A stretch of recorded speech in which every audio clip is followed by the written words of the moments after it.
Hi, and welcome to Reasonably Catholic. In Season 3, we are dealing with the moral teachings of the Church. So today, we will see what the Church has to say about euthanasia. Euthanasia, from the Greek words meaning good death, is something we do or fail to do that causes or is intended to cause death in order to remove a person from suffering. This is sometimes called mercy killing. Active euthanasia refers to an action one takes to end a life, such as a lethal injection. Passive euthanasia refers to an omission, such as failing to intervene at a life-threatening crisis or failing to provide nourishment. It is important not to confuse passive euthanasia with the morally legitimate decision to withhold medical treatment that is not morally necessary. Foregoing a treatment that we are not required to use is not euthanasia in any form and should not be called by that name, even if death is hastened as a result.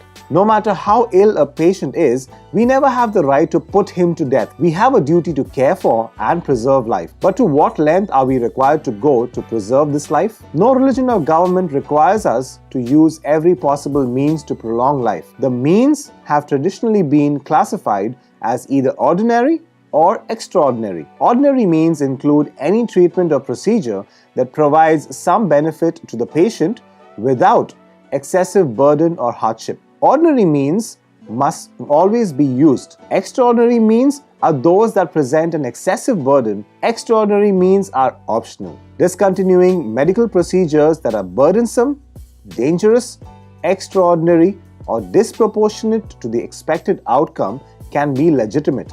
It is the refusal of overzealous treatments.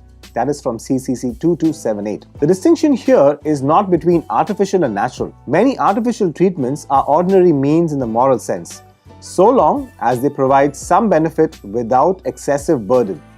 Of course, whether a particular treatment is ordinary or extraordinary depends on the specific case with all its medical details. When people are suffering, that's a reason to help them, not kill them. In other words, who is to say that suffering of a teenager who has just flunked his most important class in school, lost his girlfriend, and been kicked off the football team isn't too great for him to bear? What if he thinks it is?